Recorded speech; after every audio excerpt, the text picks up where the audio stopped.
Feel that commonality with everybody else in the room. That connection.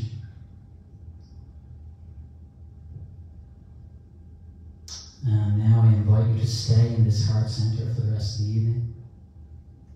As you listen to what happens here tonight, just take what resonates. If it resonates in your heart, take it away. Use the information. If it doesn't, just let it drop.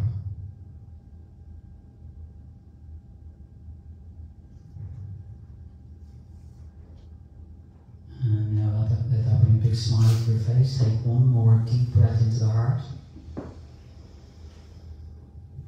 On the out breath, feel a big smile coming on your face. As you open your eyes,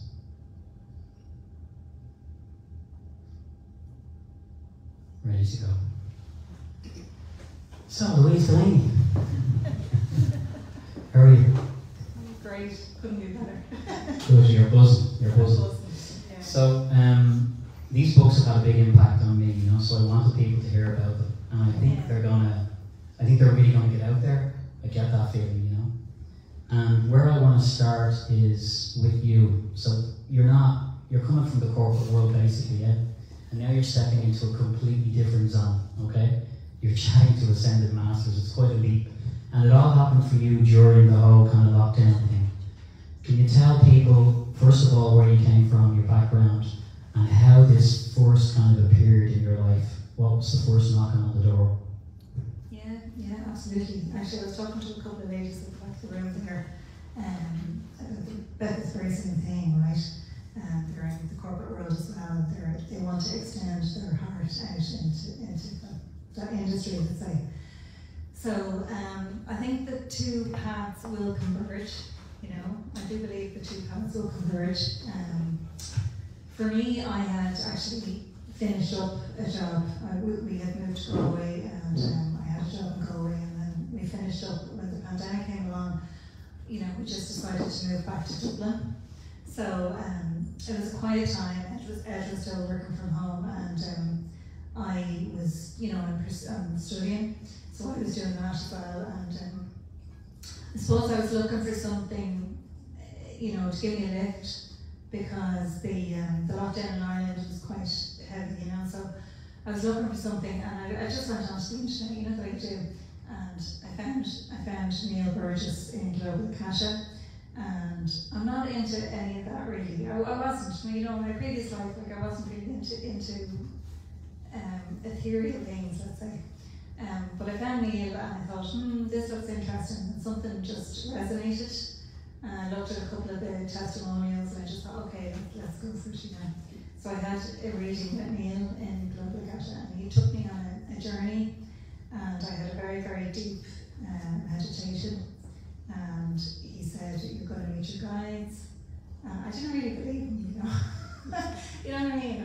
I was like, okay, but I went into it with an open mind, and what happened was extremely visceral, and I just can't, explain it in words, it was extremely visceral. And my guides came through, and it was just the most beautiful, beautiful energy you've ever encountered. It was absolutely beautiful. And I knew what it was like to be in the presence of the actual light, whatever the light is, whatever that means for you. It's not religious, but whatever that means for you. But the presence, being in the presence of that light changed me in that moment. And my life hasn't been the same since, it's like the light has literally lit up every little moment. Now, of course, we have our stresses and strains and all that, the usual day-to-day life and all of that. But we have a faith now that we never had before. I didn't know what faith was, and I know now that no matter what happens in the world, and I know there's a lot of atrocities and there's a lot of things happening in the world, but I just know that the door is open for everyone. The door is open, and a powerful light will shine through for literally everybody if you just invite it, And I know that myself now through this whole experience, and over the last 3 years, it has it has completely transformed my life, and I see things in a different way now, you know. Now, you know, that's not to say, I mean, I get days, you know, we all get days, but I can access this, you know, you call it a power, a higher power, or the light, or, you know, there's loads of different labels, but in the end of the day, there's a force that is running through everything, that's running through all of us and everything. And that force is, you know, we all have access to it, and regardless of where you're coming from, what your religion is, what demographic you're in, what profession you're in, what religion you're in, it doesn't matter. It's all about this oneness concept that, you know, because Paul, for me, like, you know, I wasn't religious, you know. So growing up, like, I challenged everything that I came across, you know. I was like, you know, I remember going to the priest when I was in college. I remember going to the priest and saying, why aren't women allowed in the priesthood? Like, what's going on here? You know, and he was like, oh, it's a mystery and all of that. You know, and like, you know, that's fine. I mean, that's all fine. I'm not saying, but you know, I challenged everything I came across, and I was like, there's something missing. There's just something missing, and I couldn't explain what. You know, I was searching. You know. I always knew there was something higher, there was a higher power, and I always knew there was something higher than myself available to all of us. And I always knew that the human experience wasn't just about working, you know, paying your bills, going to sleep, you know, being with your loved ones and all that, that's great, but I knew that the human experience was more than that. I always had that feeling inside, and I was like, how do I express that? Like, how do I connect with other people who, you know, where is this evolution going? You know, I was always curious in that way. Do you know what I mean? And I suppose when the reading happened, that was like the light bulb moment, and it sort of, you know, and Neil said to me, he said that was meant to happen. You know, that was your point in time, you know, for you to actually access the light. You know, and that's what happened. And you know, it took me a long time to come to terms with it, honestly, because I'm a very practical, down-to-earth, logical person. And, you know, I'm a trained researcher, I'm all about the evidence and all of that. But I just, you know, I knew that at some point, you know, it was going to open up for me. I suppose I knew that deep down in my heart. And I know now that I'm here to share it with people as well. And I think the fact that I've had a corporate background, and you know, I didn't have the best childhood, and you know, I had my challenges along the way and everything. But I think all of that is part of the story, to be able to say to people, it's accessible to everyone, and it doesn't matter. One of the books is about, you know, all about that basically. It doesn't matter what your past is, or where you're from, who your parents are. It doesn't matter. None of it matters. In the end of the day, if you choose the light, it's ready and it's there waiting for you. And if you choose it, just knock on the door and they'll knock back, and the door will open and the light will flood in, and it will change your life. Like, I mean, it really will. And it did for me. And you know, Ed is a testament to that. You know, that it did, and it was. I suppose it was during one of the darkest times that we've had in our modern history, like the pandemic. Like, it was a very dark time, and everyone was locked down. It was very hard. It was a very hard time, but we all sort of coalesced around that, and you know, we all kind of like it was like a connection for us all as well. To be able it kind of brought us together. I kind of loved some of it. I'm sure other people did as well. Some of it was amazing, you know, because you got that time, you know, to kind of be yourself. But I want to ask you, right, the name of the book, the first one. Okay, so there's a series of 3 books, okay, the first 3. And 2 things I want to touch on. Cracked Open was the name of the first one. Yeah. And does that describe kind of what happened to your, like does that describe, when you said about the Akashic Records experience, does that describe what happened to you in the sense of, do you feel like some kind of light entered you? Do you feel like something very significant happened to you on a cellular level? Do you actually feel different now as a being? Yeah, I do. You know, when I was a kid, right, I used to be able to see the auras around people. the colour, which is just the electric magnetic field around you, you know, and that's scientifically proven. There's nothing ethereal about that. But I used to be able to see the colours when I was a kid, and I turned it off because, you know, I said it a couple of times and people were like, "Oh, you're nuts!" Like, you know, turn it off. You know what I mean? I sensed that wasn't. So I turned it off, and that's fine. And I sort of moved into the life that I thought I was supposed to live, right? But I always felt there was something missing. Now, I was married before, and you know, when I met Ed, like, there's people here tonight who have been with me throughout the whole journey, you know, through my early days on IBM, when I worked, you know, in corporate life, when I got married to my first husband, when I divorced my first husband, when, you know, all of the darkness that came after my divorce, and then when I met and married Ed, you know, there's people in the room tonight who are from IBM, who I love dearly, and who have been with me throughout the whole thing. And I honestly think we're all so good together, like, you know.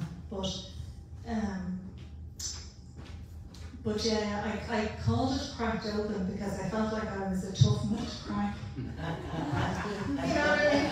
I was a tough nut to crack. You're like, you describe yourself as kind of skeptical. Yeah, okay. And they were knocking probably the whole time along the way, and I would refuse. I was ignoring them, you know. I was ignoring it. Yeah. Who's at the door? The ascended masters. Yeah. You know what I mean? I was like, no, that's not for me. No, you know, and I suppose I just turned it off. Now, that's not to say, I think you can live and like in the corporate world and all that, you can still live a heart-centered life and do a good job and connect with other people and make a difference, you know. I'm not saying, but I'm just saying that it's for me, like, I mean, the experience is all about heart-centered living. So the mind goes into the background as a tool, and the heart comes into the foreground. And the heart is where the light of source resides, you know, and the heart is in every single one of us. And we just need to connect at a heart level. And we can, we can create this field of light, which is just amazing. And we can create a new path, you know, and we can break free from this thing of going around in circles, you know, because I think we're all going around in circles. Humanity's going around in circles with the war and, you know, all the different atrocities that are happening on the earth. You know, people say, oh, as long as there's people, there will be war. I completely disagree with that. I think the heart of humanity is extremely strong, and when we all unite together as the heart of humanity, we can break free from that. I truly believe that. I mean, I really, truly believe that. But enough, you know, we need a critical mass. Amu have said, we need, you know, this curve, you know, and we need to cross the chasm, and we need to get to a point where there's a critical mass of people who are living from the heart centre. And once we get to that point, then the frequency will change.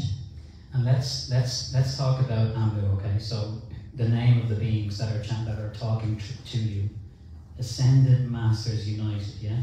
Okay. So tell us. Sounds like a football team. That's their actual show, right? Tell us about them, where they're coming from, what the feeling you get from them is, what the energy feeling you get is, and who they are. I mean, it's a beautiful feeling, you know. They're extremely. It's a benevolent feeling, and it's all about, you know, that they only want what's best for us. And they're kind of saying, you know, they have walked in our physical shoes. You know what I mean? So the Ascended Masters have walked in our physical shoes, and they know what it's like to walk on the earth as a human being. So, you know, it's great to be able to connect, because the angels are great. I love the angels, and the angels are great, but the angels have never been in the physical shoes of humans, you know. They are a different energy field, you know. And the Ascended Masters have been here like us. So they know all of our trials and tribulations and challenges, and, you know, they know what it's like to walk in our physical shoes. And what they have done is they have ascended. They call it ascension, but like, I mean, they've mastered the human experience, let's say. So they've mastered their energy fields, and their emotional energy fields, their spirit. You think about our physical selves, our body. Amu have said our physical selves are 30% of the human being. So the human being is 100%, and our physical unit is 30%. And they've said that the other 70% is, they call it the light body. And the light body comprises our emotional self, our mental self, and our spiritual self. And there's 3 components to that, and that makes up 70%. So, our physical unit is 30%. Like, when you think of it, because we tend to focus on the physical a lot, but our light body comprises 70% of us as human beings, and that 70% is the non-physical, let's say. And what they're saying is that we can tap into that field and harness it, and utilize it, and really work with the energy. And when we take care of our light body, it will in turn take care of our physical body. So that they're actually saying, like they said in the books, that if we take care of our light body, our physical selves will be in peak condition as by default. So obviously you have to look after your physical self, you have to eat well, you have to exercise, do all of those things, don't take drugs, all of that. But they're saying that the light body, which is the 70%, affects the physical unit in a big way. So you really have to take care of the light body. Sorry. Yeah, go ahead. No, but if you're neglecting that, which a lot of us do. But some people don't even know they have it. So. Yeah. And this gang would probably know they have a light body. But, yeah. But tell us, I want to go on to the maternal, but before I do, what are the best ways to activate the light body? Well, they say think about all of the things that nourish the light body, and it's unique to you. So, they give a few examples, like, for me, like simple things like taking a hot bath, walks in nature with the trees, looking at flowers, very simple things, like, it's not nothing major, but that you just nourish your light body, Kind of the sun, nature, all these kind of things. Yeah. Yeah, okay. And unplugging, I suppose, from your day-to-day, I meditate every day now. It's only 40 minutes, but I do a wind hour meditation, and I do it every day, Mm-hmm. It's every you need morning. it to become a habit, A habit. Yeah. Get into that Rather habit. than a chore, Yeah. So, maternal, I'm fascinated by this because the whole gender thing is on the planet right now, right? Discussion around it, which is sometimes it's not really what we're talking about, right? So, when you call the books the maternal universe, okay? So the world seems very patriarchal right now. We're still in the throes of that system, which seems to it's like masculine gone wrong, right? It's kind of fear, control, that kind of vibe, right? Materialism. So, maternal. I've spoken to you about this already, but we're not swinging all the way into maternal. But maternal's coming in a big way, right? The feminine, the divine feminine energy. And she's kind of saying, I'm back, and I'm sorting it out now, right? And you can feel it, right, on the planet. But what we really want is the balance between the two. We want the balance in ourselves, and we want the balance on the planet. So, can you talk to me a bit about what they say around that whole vibe? Yeah, so, it's funny because this painting here, my friend Rochelle painted, and she's in the audience tonight, and she was actually channeling the Divine Feminine at the same time as I was writing, and we didn't even know it. So, the Divine Feminine is coming through in many different facets at the moment, and it's really, it's about balance. So, as you say, it's not, it hasn't balanced itself out yet, and the pendulum will probably swing a little bit this way before it comes back into balance. But so does that mean women are going to take over the world? No. Because I'm in with them, I'm keeping in. the maternal instinct, what is it? What is the maternal instinct? For me, the first thing I hear is caring, you know? Yeah. Yeah, like a mum, you know? Yeah, exactly.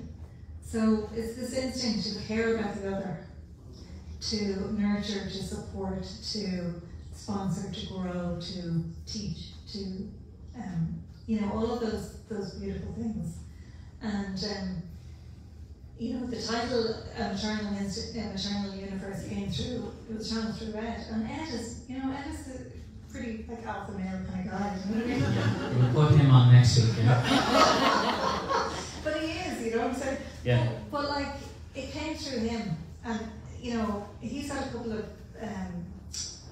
aha moments with all of this as well, where he's kind of gone, you know, it's so true. It's about balancing things out.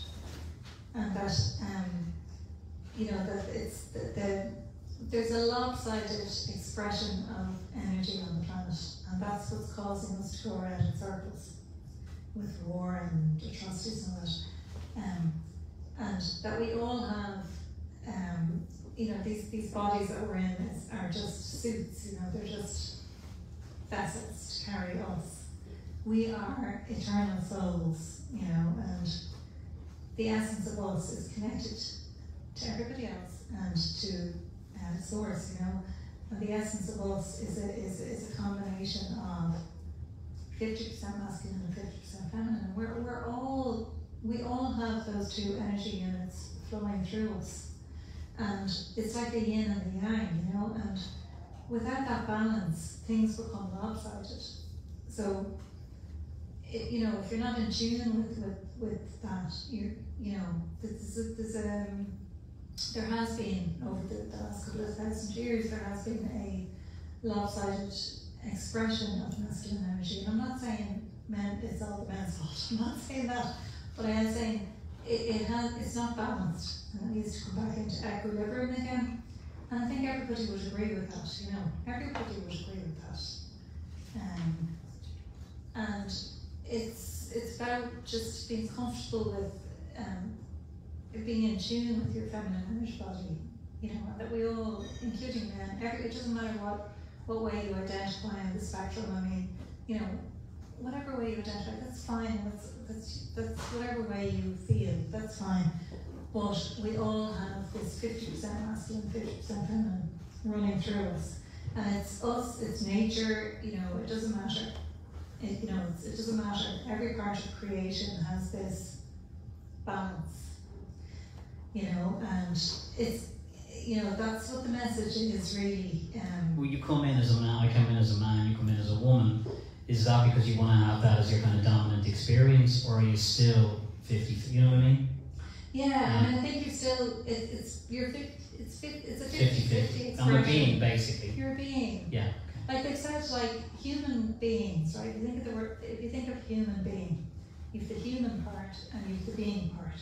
The human part is your flesh and blood and your physical vessel and all that. The being part is the non-physical, which is the 70%, the light body. And, you know, in the end of the day, we're all, you know, we're expressing this energy in our everyday lives. And it's how the expression expresses itself, really, you know. That's what causes, you know, and you really have to sit back and kind of think, what is my energy expression in my life, you know? What's going on in my life? What are the repercussions of my everyday enactment of, you know, because we're very powerful, we don't even realize it, you know? We're very powerful beings, and we are co-creating all of the time. We're creating every single day, and we're creating and we're expressing every day. And what is the result of that, you know? And that's what needs to be, I think, what they're saying is that we need to, you know, take stock of that and think about what is being created, you know, and reflect and learn from all of that, you know. The later 3 books talk about that quite a lot. They talk about the art of reflection as something very important. This stuff is pouring through you. I mean, you've written 6 books. Yeah. 2 trilogies, yeah? All right. Yeah. And the recent treat were written in what, the space of like a couple of months? Yeah, it came through and it was very fast. How does the communication happen? What happens? It's like automatic writing, is that what's happening? Yeah, so it's automatic writing. Explain how you feel when they want to talk to you. How do you know that it's coming true? So at the beginning, like, Neil had said to me, why don't you try automatic writing? It will give you a chance to get to know your guides a bit more. And I was like, I don't know what's going to happen here. But anyway, I sat down 2 days later and I just asked a question. He said, just journal, just ask a question. So I sat down and I asked a question, and it just came flooding in. I can't even explain it. It just came flooding in. It was words in your head, blocks of thought. It was a block of thought, and I just started typing. And now I know why I learned how to type, very fast. It just came in, and I just started typing. And it's like you go into, I kind of went into a kind of a I wouldn't say meditative state, but it's like I'm not thinking, and it just comes in, floods in, and I just type away, and it's just a conversation. So I ask a question, and they just give me this information, and I go back then a couple of days later and reread it, and I'm like, jeez, that's not me. Like, that's not me, because I know that's not me, even though I'm part of it as well, but it's because it's very formal. Mm-hmm. So the way that they express is quite formal, and I would be, I suppose, a bit informal. If I was writing a journal, I'd be informal. Yeah.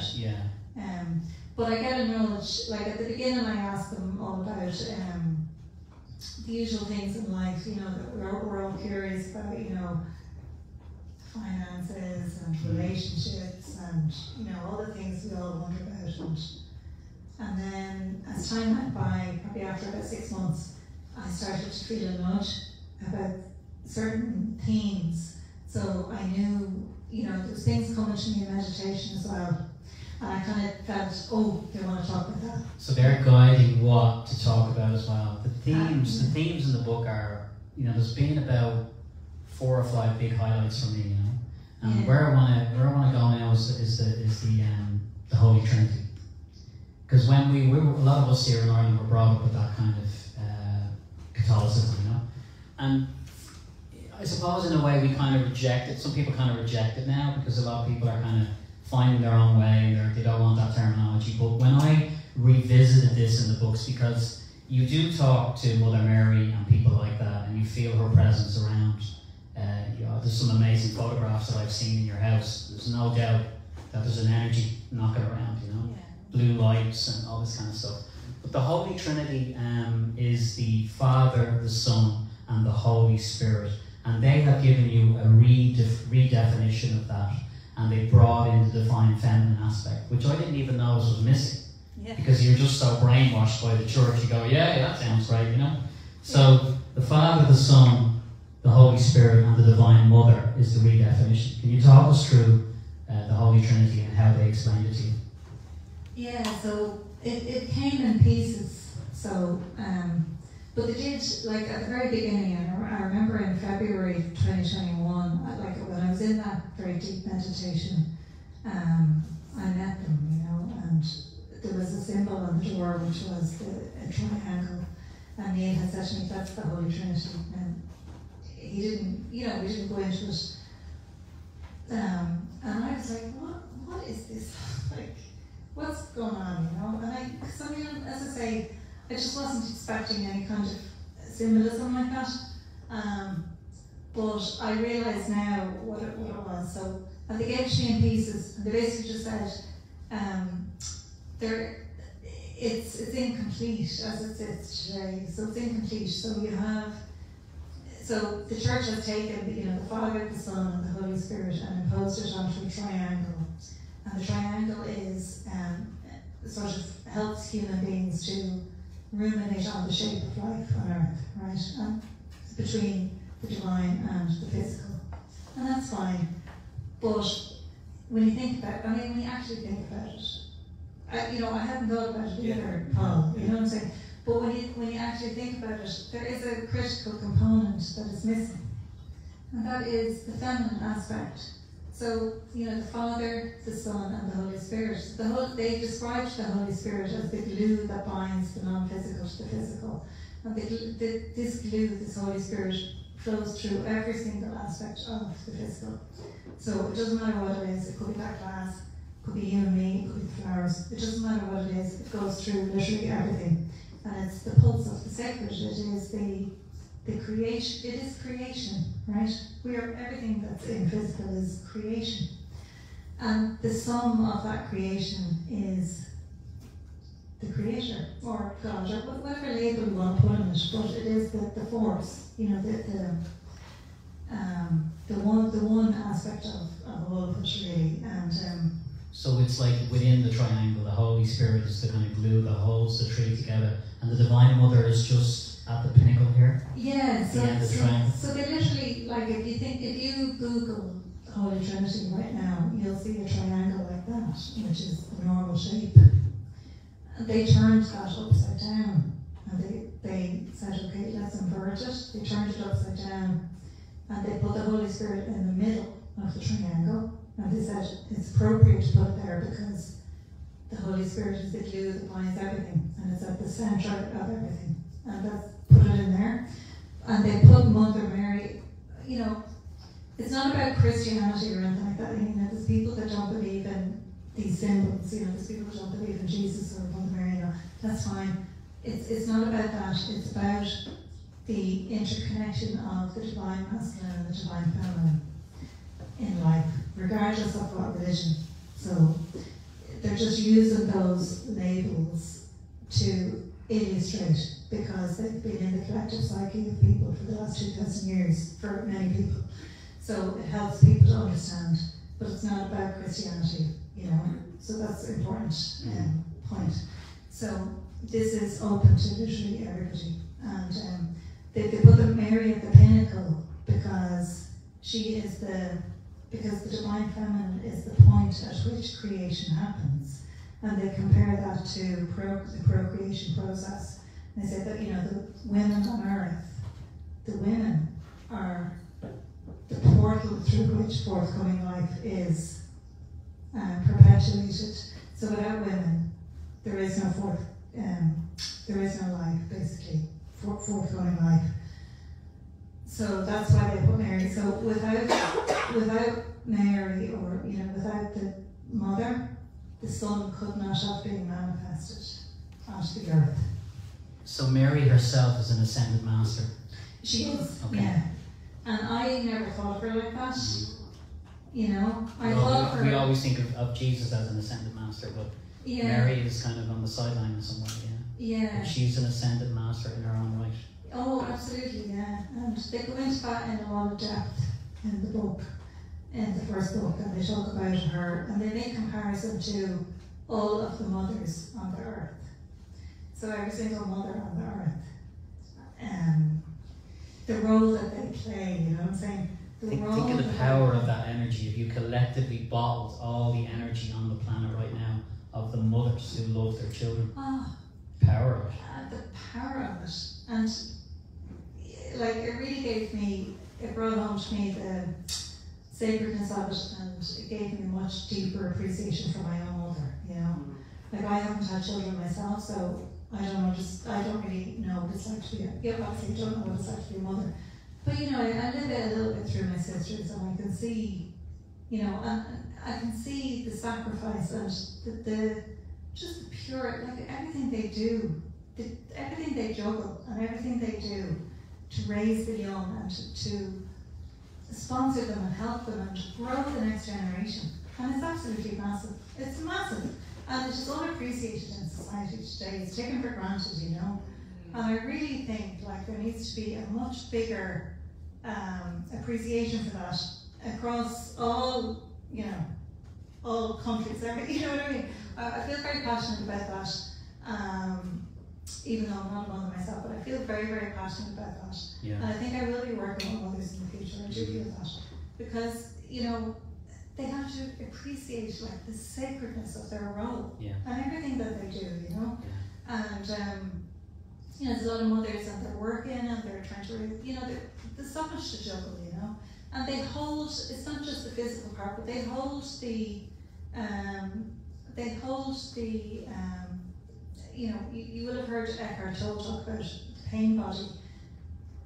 The women hold that for their soul groups, you know, so they, which is generally speaking their family, but it can be other parts, other networks. Because the feminine holds that. It holds that.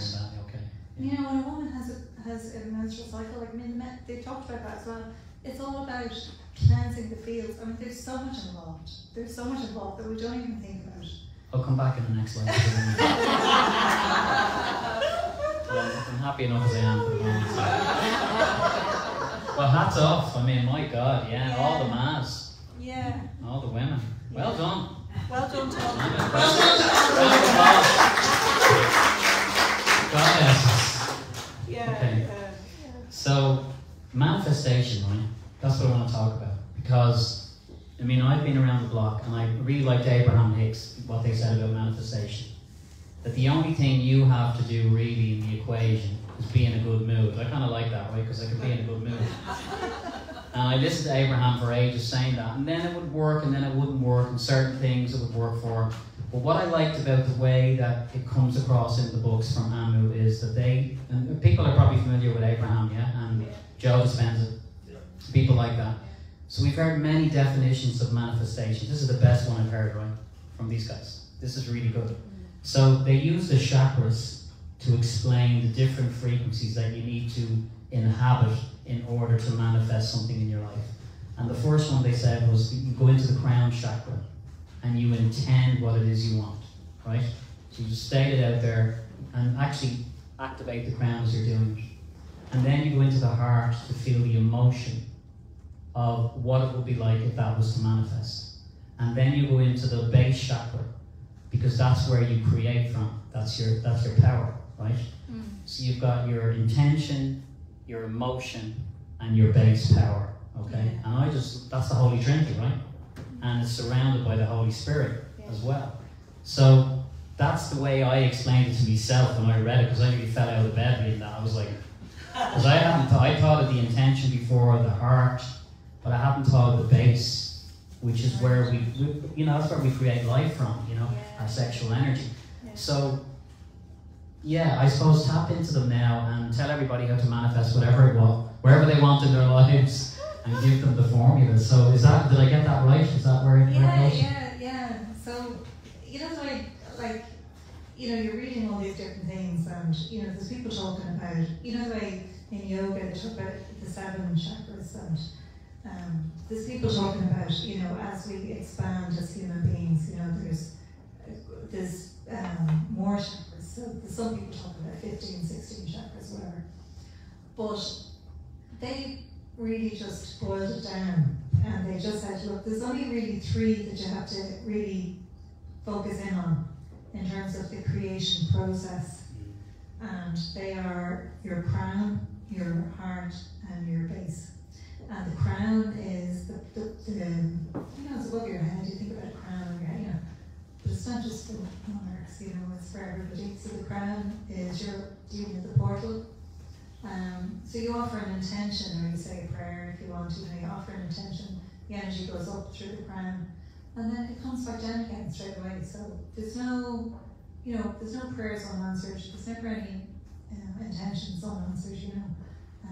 But it's filtered through the heart. So they explained that the heart is the base, they called it the ground central of the human being. It's like the place where all the action happens, kind of thing. And the heart chakra is extremely important. And they said if you had to sort of focus on one, it would be the heart. And the heart has its own intelligence. It's extremely intelligent. It works in combination with the brain. But the heart is extremely intelligent, and the heart is the place where the light of Source exists. So we all have the light inside of our hearts, you know.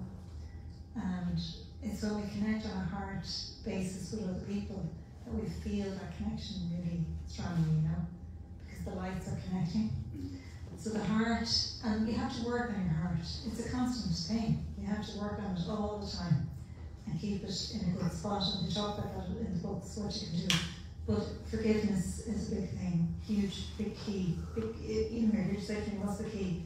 Forgiveness is the key. In relation to the heart? Yeah. Okay. Because there's things in our hearts, when we're wounded, it resides in our heart. The wounding is in our heart.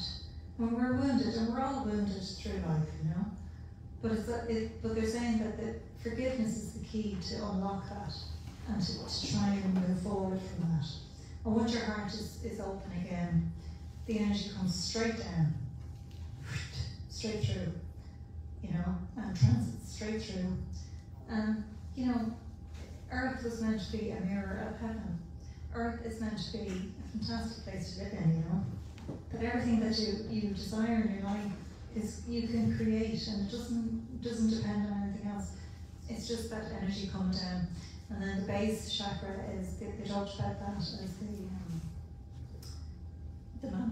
they call it the manifestation point, which is the most powerful point in creation, and they compare that to the new model or the new concept of the Holy Trinity, which is the creation point of, let's say, the feminine creation point, right? And when you think about it, women procreate, and that's the most, I suppose, optimum expression of creation, right? Mm-hmm. But it doesn't matter what you're creating. You could be creating a human being. You could be creating a new invention. You could be creating a new idea. You could be creating a Porsche or whatever it is that you want. It doesn't matter what you want. You're in the creation process, and when it comes down, the energy comes down. Once it's filtered through your heart, and your heart is clear and in a good spot, it comes straight down, and then it comes into the base chakra. And the base is where the creation into the physical. So it's non-physical into the physical. And the base chakra is every bit as important as all of the higher ones as well. But it was, for me, it was a very simple way to understand it, because it was just those three components. And it really helped me to simplify it in my mind, because people talk about a lot of different, there's a lot of complexity, to learn, I suppose, but they kind of said, look, in the end of the day, nothing is complex about this, it's very simple. And it's just about aligning to, they talk about the law of alignment, it's just about aligning to source energy, and inviting that energy in, keeping your heart in a good spot, and it'll just transit down and out. And, I see it myself, And you're using it now in your own life, I presume. Yeah, I am. And how's that working out for you? Great. But what's ironic about it? When I was younger, I'm 51 now. When I was younger, the port and all the things were important, and it's just gas, because now that I've seen the light, it's they're not important to me anymore. What's important to me now is connecting with people in a real way. There's somebody I know she's a very good friend, and she told me about a concept called fierce grace. I don't know if you've ever heard of that. Yeah, I heard that term. I never heard of that. And she said that's what you're doing at the moment with your mother, And my sister Louise here, and she can sympathise with this, but these are things that are more important than anything else, and it's just ironic the way life goes, because when you're younger you think it's all about the material things. Material things are grand and they're lovely and all that, but that's not, for me anyways, now, that's not. I find abundance in the simple things, and looking at those roses, I find really a very strong sense of abundance in my life through the very simple things, And I think when you're inhabiting that frequency, things will flow more naturally anyway. It becomes a bit more effortless, Yeah, and it kind of builds and builds over time. So, you talk about manifestation. So, if we can just inhabit, if we can just, embody where we are, just stay where we are and appreciate everything in every day, then a field of energy will build and build, And then, over time, you want the Porsche, you want whatever it is you want. That will happen for you. But You want the what, Louise? the Porsche. The Porsche. The Porsche. But you know, the things that people think they want, that'll make them happy. But I know a lot of rich people who are not happy. So money doesn't make you happy, I know that for sure. Yeah. But there's nothing wrong with those things either. Well, if they're sad, we can all take the money off them. So I want to talk a little bit about power, okay? Because it's on the planet right now, power, right? And yeah, it's been a little bit tricky, you know. I wouldn't say it's being used for the best purposes. So when I read the most recent book, which is the fourth book, the topic of the book is power, okay? And they spoke about a different way of looking at power. Can you tell us about that? It's at the moment we're experiencing power over, and we're moving into a paradigm where we begin to experience power. Take us on that one. Yeah, so the title of the book is called You Are Your Own Saviour, and it's really just about the idea that you don't need anyone else. You don't need to look to anyone else to save you or rescue you. You know, at the end of the day, you have this power base inside of you already, just by virtue of the fact that you're here and you were born into the world, you're connected to Source, and you have that power inside of you already.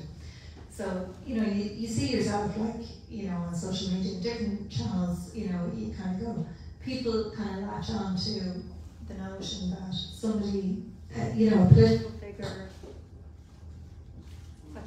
No, it's fine. no, but a political figure or, you know, any other figure will save mankind and save, you know, the world, nature, whatever.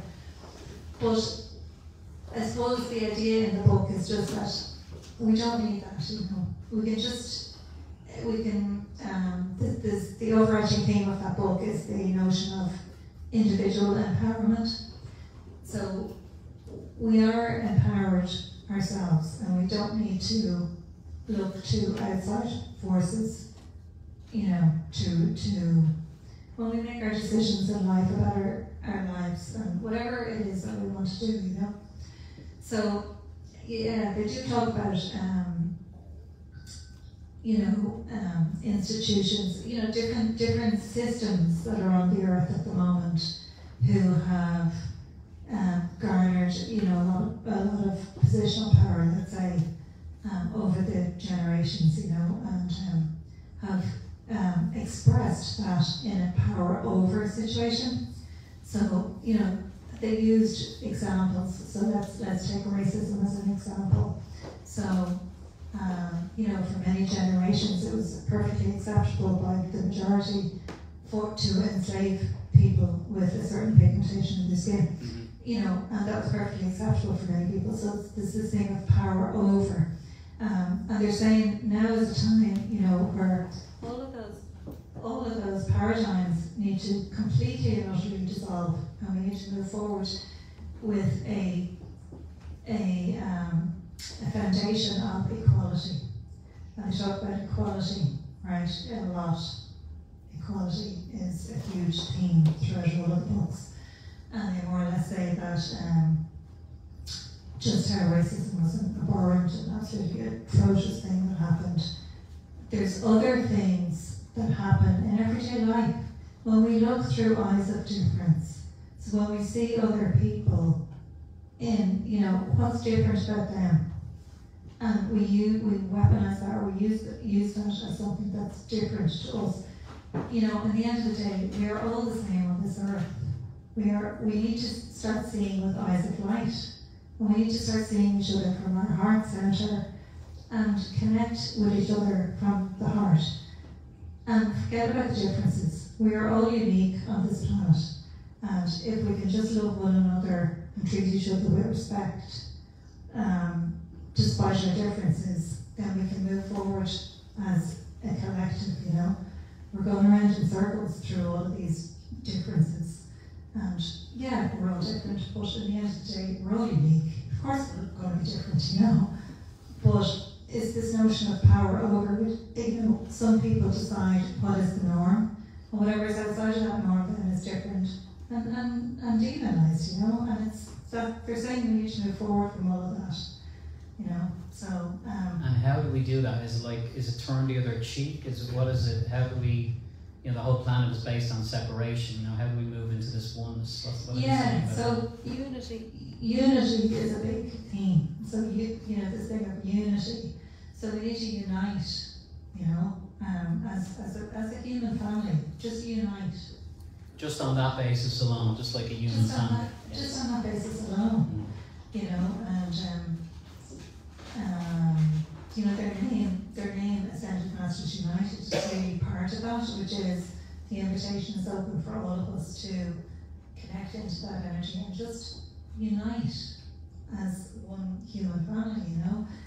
If we are one human family, do you honestly think any of us are going to bomb anyone else, or, you know, go into another country and you know, perpetuate all of these crimes and violence and everything? It will stop in a heartbeat if we see each other as equals and love each other. That's just going to stop. I mean, I envisage a future like where the military complex is gone. Everything is the past. It's all going to be about connecting with each other at a community level. You know, we can't really do it at a global level, because I mean, how can I help somebody in Mexico, as an example? I mean, they said that in the book.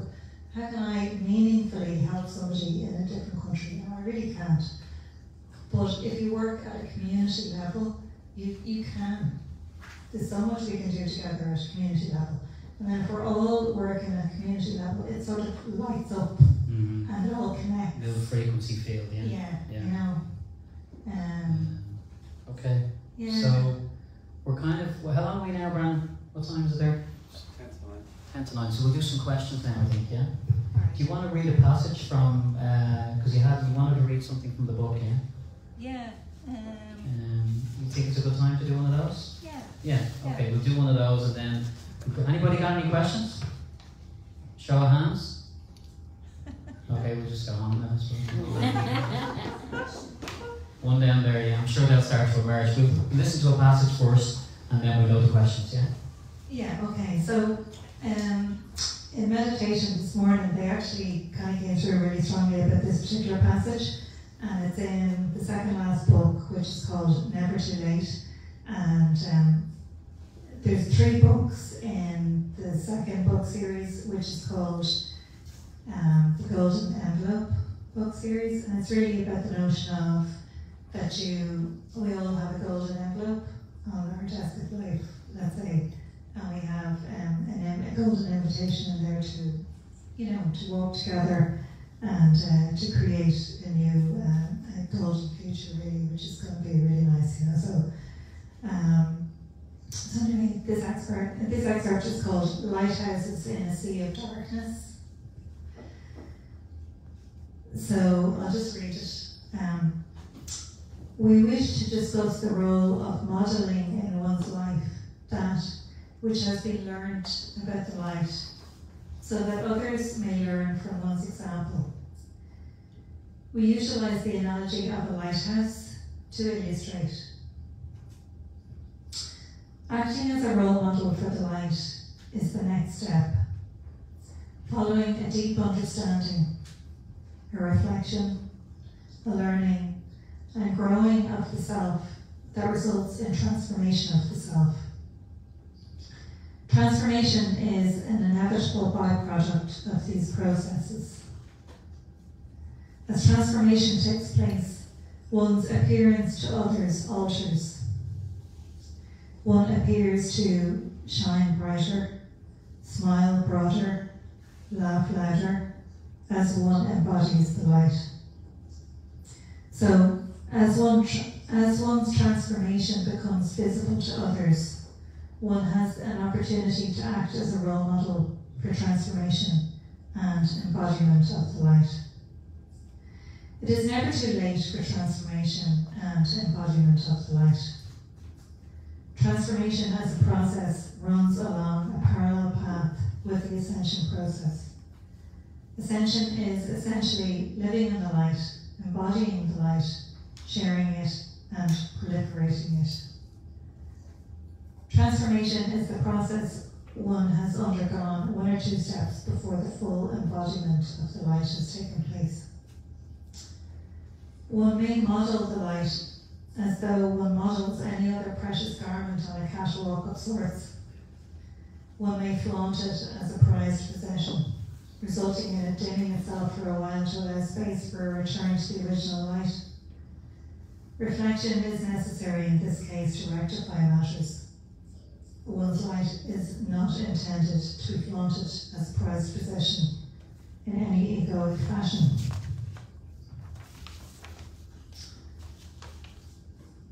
One may model the light in its rightful aura, modestly undertaking to show by example how the light can enhance a life and support others in meaningful and delightful ways.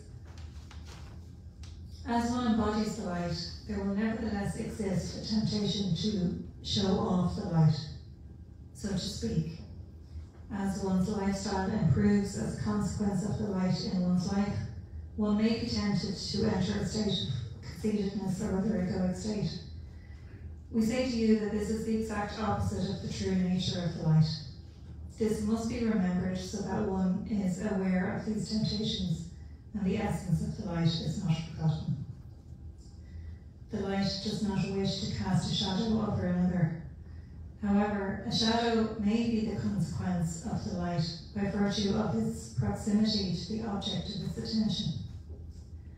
So, should one embody the light and shine one's light, one may cast a shadow by virtue of interaction with another. We say to you that it is ultimately the responsibility of the one who stands in the shadow to work through their shadow without blaming the person who is holding and sharing the light for casting the shadow. This is important to understand in order to continue to walk the path as role models for the light. Walking the path as a role model for the light does not entail showing off.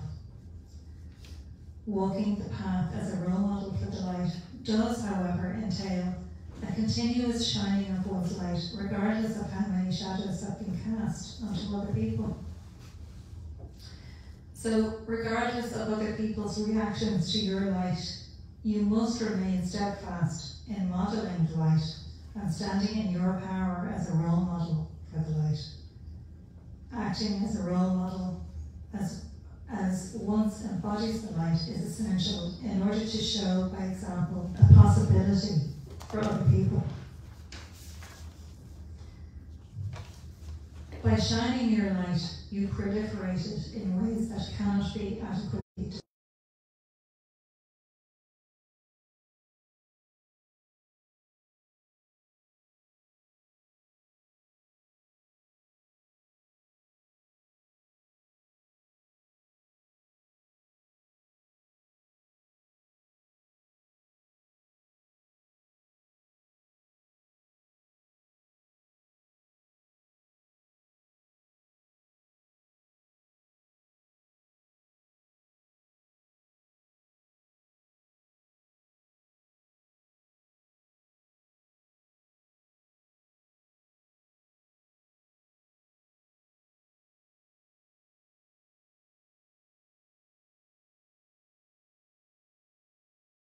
With white gloves will never be a wasted pursuit.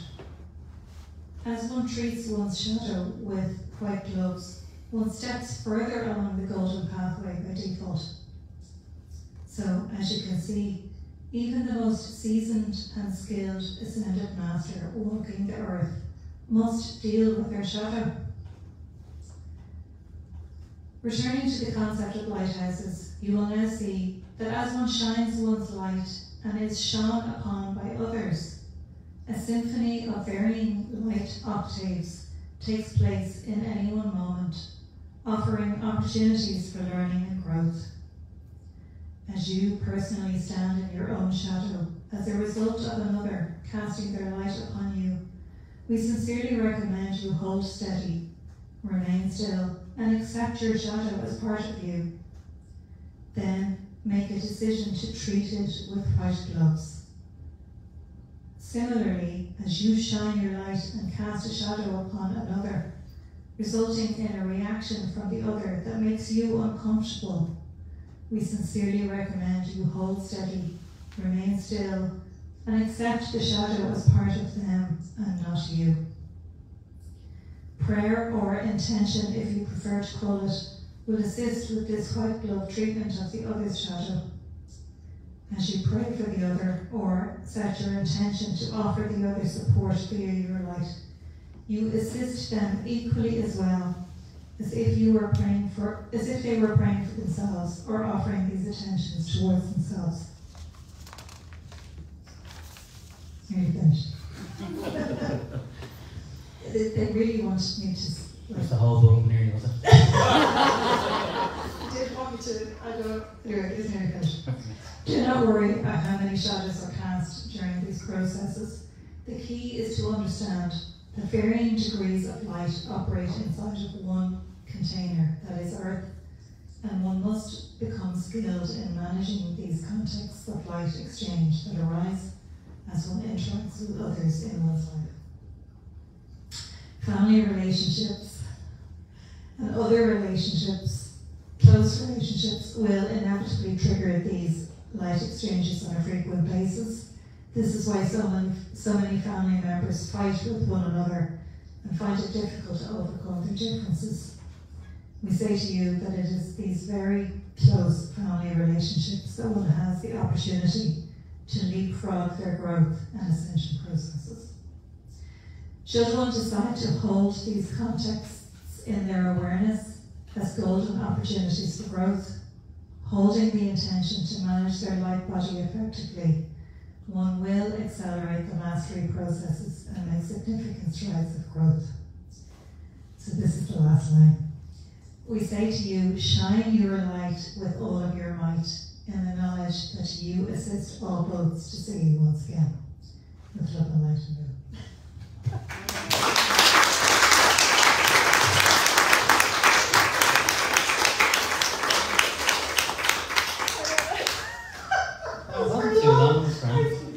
When you printed it out, you weren't expecting it to be.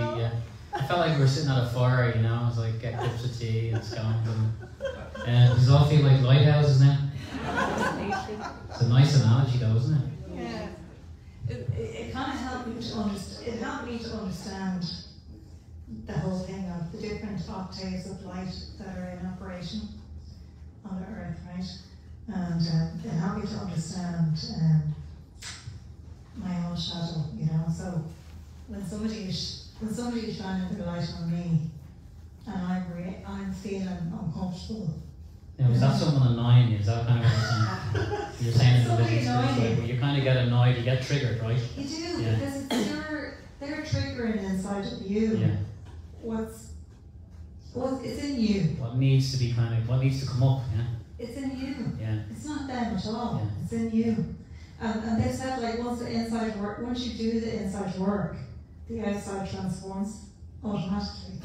So it's very empowering when you think about it. It is very empowering, because if someone triggers you and you realise you're the problem, you can sort it out at home, right? Yeah. You don't have to ring. Yeah. But it's much easier to blame, you know?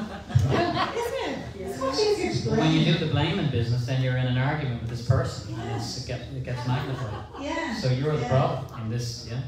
Not all the time. But thanks for that. That was great. Questions? Let's get interactive. Yeah, you got a question there? I'll come down and join and give you the microphone. Okay, here you go. Thank you very much. It's great to hear all that. Thank you, Lynn. Which book is that piece in that you just read, please? So that extract is from Never Too Late, which is the fifth. It's the second book of the second book series called The Golden Envelope. So it's called Never Too Late.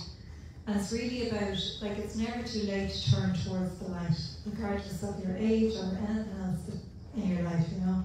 It's all about that, really. Thank you. And then that last point that you were talking about is the hotel of Berlin, right? Exactly. Yeah, and why? It's the exact same. Yeah. Say the prayer there, remind me of the prayer. Okay, I'll put you on the spot there. Sorry. Oh yeah. That's a very powerful prayer. Yeah. And then and then over time it transforms your attitudes. Yeah, it's kind of taking responsibility yourself, isn't it? Yeah. Which is hard sometimes. Like, it's easier to blame, but yeah, is that the whole? Yes, yeah, I heard about that. Exactly that. That's going to be very good. Yeah, yeah. Thank Question you. here, Louise. Hi Louise, just at the very beginning you said something about you thought the stuff was going to be merging between spirituality and the corporate world, or did I misunderstand that? And if so, like what's the significance of that? Why did you think that was significant? Yeah, so I just think like there is a huge awakening going on across the earth at the moment, and there's a lot of people who are waking up to something. They call it awakening, but it just means people are starting to see alternatives to paradigms that they had fixed in their minds, for many years.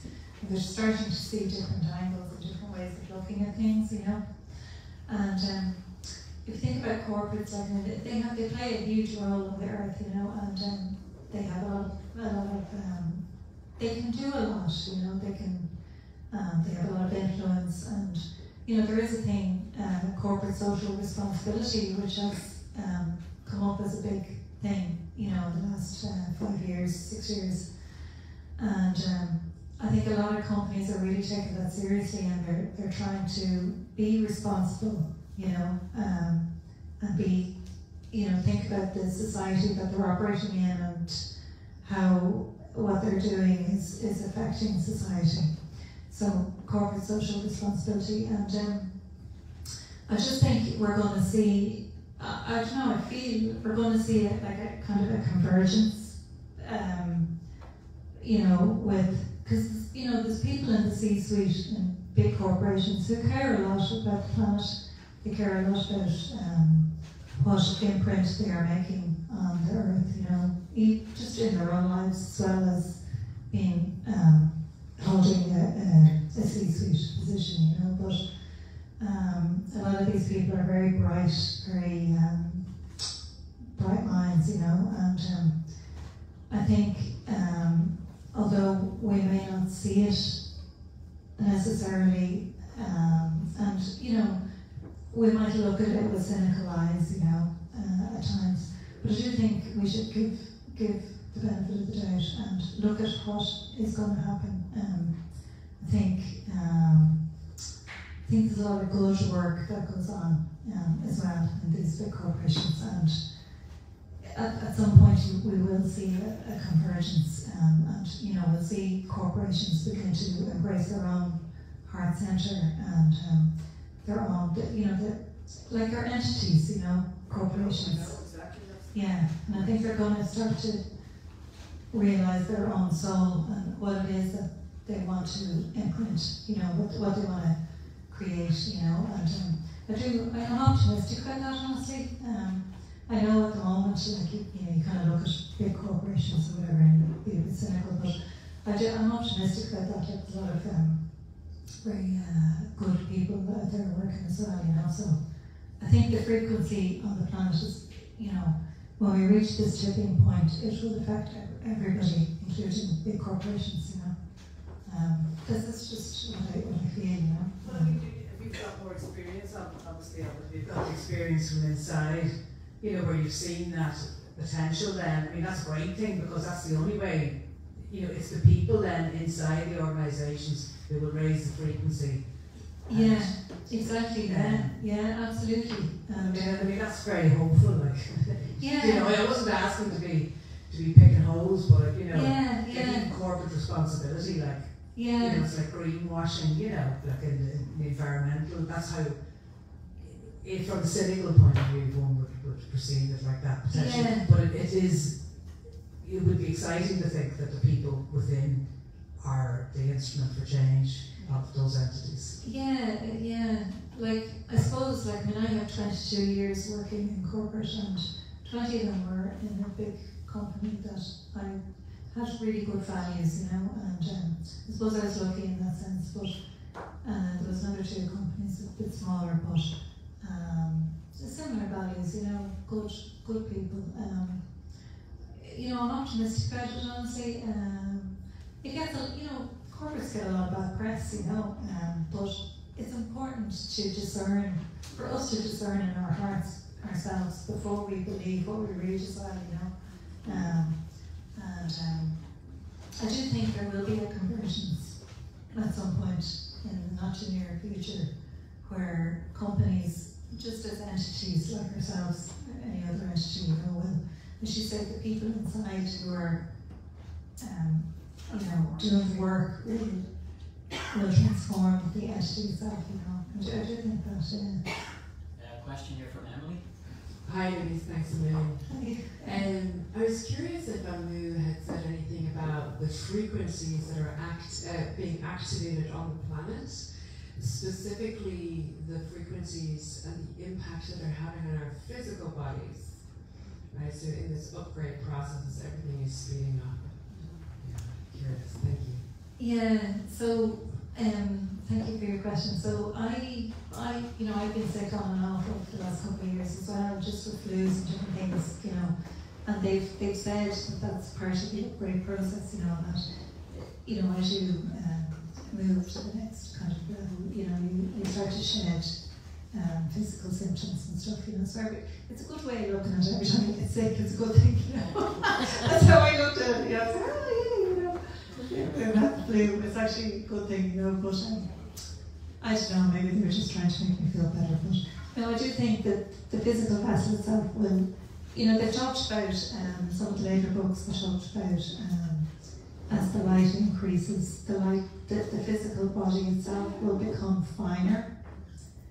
It will become less dense, and it will become finer, and that has its consequences as well, as the light body increases and the physical aspect sort of decreases a little bit.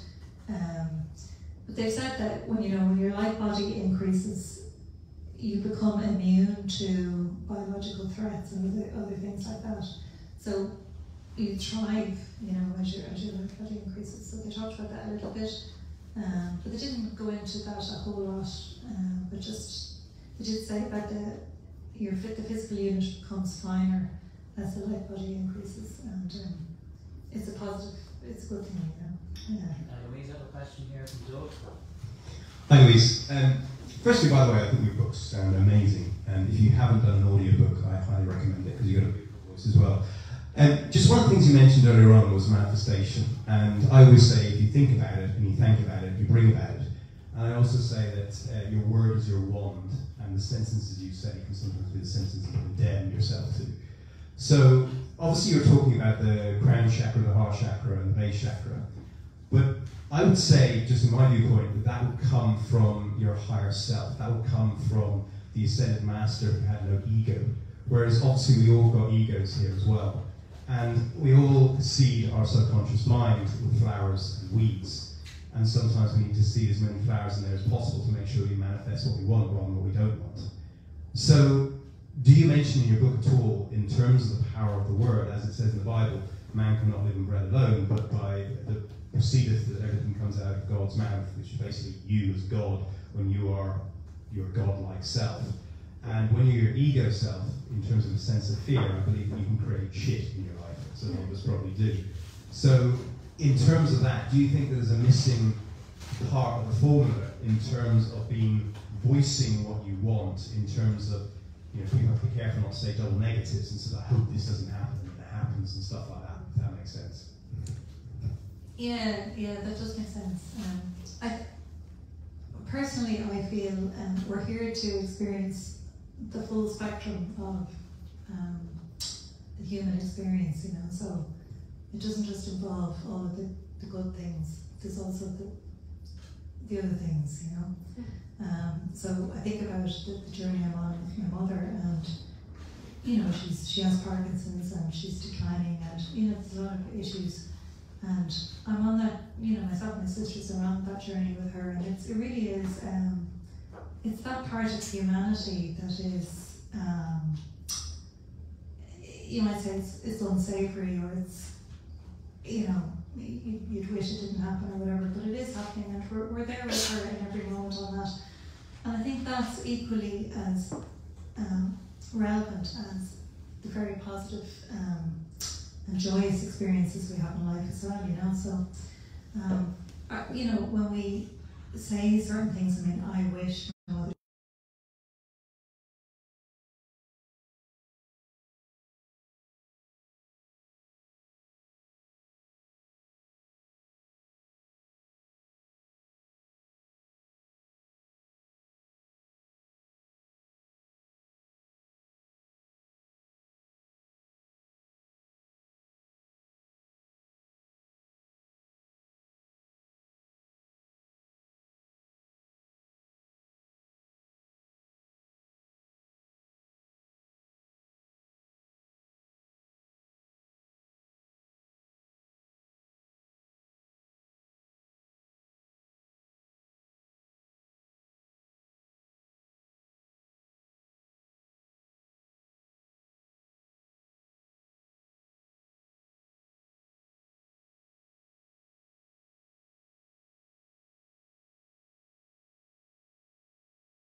Yeah. I really think you're connected through the divine God. Yeah. And I love the way you talk, because I remember my brother, and I was so, he wouldn't be put down to, he says, there always had to be the Father, the Mother, and the Holy Spirit. And I think he would have seen my mother being very strong, and why was the mother left out? Yeah, Do you get me? In that Trinity. yeah, And I remember his teacher going, look, you know, but what I'm trying to say is, it's not, you carry, you're so beautiful, you're amazing, and I love the way you talked about the chakras and the way you deliver to the chakras in a very beautiful way. I've listened to people on YouTube like Teal Swan and all, and I love them and all, but you're very real. You're very real, and people need to hear the real. You know, we speak from the heart, and we need that heart. We don't need the market. We have to put up stuff. I know we have to put up stuff because that's the way, you know, life is gone. People need to get the message out there. It's a message we're getting out. It's not market, it's a message. Yeah. It's the message through it, and I would have learned that through my own. I would have been kind of, oh no, I don't want to be putting this stuff up out here because this is sacred stuff, but it's where people are at. You know, it's where we get a message across. It's a message across. We're just all challenged. You're the deliverer, and you're brilliant. Do you know what I mean? And I love the way I'm going to go home because I have the Blessed Mother, but I'm going to see that as my descendant now. So there's a lot of learning in this group. Well, I learned a lot off you tonight. I'm really glad I came. I was like, I'm really tired tonight. I don't want to come. Maybe I will. And all of this. And I'm so glad I came tonight. I'm glad I came. That's lovely. I'm delighted.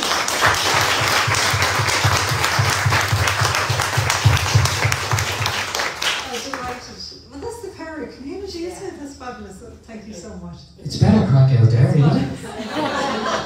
I mean, it's good here, but out there, it's kicking off. Your name was Winnie, yeah? Yeah. That was a great little finale there. You're like a rapper or something. That's what I'm, you know, it's like, yeah. Reminded me of my Fingers Roots, the way you were going on there. I love it. I love it.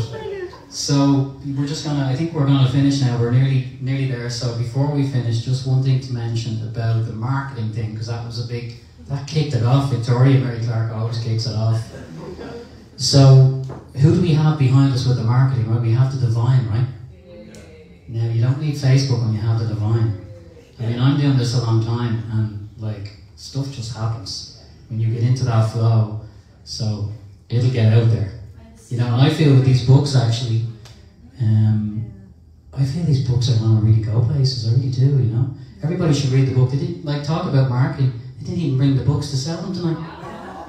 I said, you bring the books? I thought, and they're going, the books for what? It's a conversation. Oh no, we're not into the selling. I'm like, bring the books. People want them. So anyway, you can give your name and order the books online or whatever, and we'll figure it out. But will we finish on a meditation? Well, can I just read the stories? It's short. Okay. The key word there was short. No, it is short. But Are you doing the last meditation? Are you sure? I'll read this and then you do. Okay. That's the meditation. Okay. Okay, so I just want to read this. It's short, but this came through as well, right? So this is from the last book called Walk Together. And it's about walking together, you know, into the, in the light, right? So the title is called Share Your Stories. As you come together to walk in the light, shine the light, see it in the other, share it and commune in it, there will be experiences and stories to tell. Storytelling has long been held dear by those who wish to teach, pass knowledge through generations, or share personal experiences. Storytelling was once the centerpiece of family dinner gatherings or socializing in the local public house. Storytelling brings a certain something to conveying information that personalizes it and brings it to life. Storytelling can strike an emotional chord and stay with you for years and years. So, as one experiences the divine, do you think it would make sense to share your stories? We say yes. Sharing one's personal experiences with the divine, living in the light and working the shadow is the best way to encourage others to do the same. Lecturing is not appropriate when it comes to the light of divinity. This is why doctrine holds limited teaching value. We say to you that although one may retrieve some comfort from holy writings, from traditional texts, one may branch out and begin to write their own accounts and experiences. Sharing modern-day experiences with one another is the optimum way for the light to proliferate. Life experiences of the light from everyday people as they go about their lives in a powerful way to discuss divinity.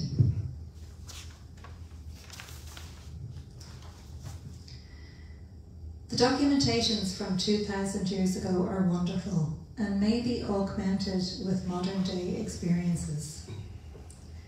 We speak of the New Testament of the Bible. Of course, there are much older texts in various formats from different regions across the world that are equally relevant. We merely point out that these ancient texts may be complemented with modern day experiences in the lives of the people who walk the land today.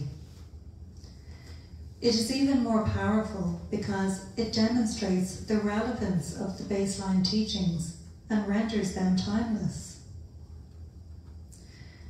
Louise shared her awakening experience in the Q&A she had with Amu over the course of 2 years in her book Cracked Open. Cracked Open was Louise's way of sharing her story of the light. One does not need to be a sage or a mystic to have these experiences. We say to you, share your stories of the light. As the light is shared, it expands and proliferates. Before you know it, you will bathe in a light so bright that you will bask in it for all of eternity. With love and light, amen.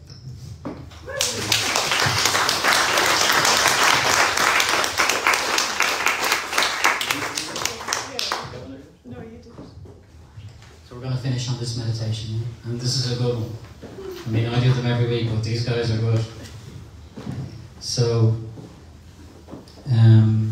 they want to address you as wonderful beings of light, and they want to imagine, if you will, a powerful wave of love and light. Imagine this wave of light washing over you. Imagine this powerful wave of love and light being absorbed by every cell of your body and your being. If you want to close your eyes, go ahead. And we're going to take 3 deep breaths in through your nose, fill your lungs, and then breathe very slowly out.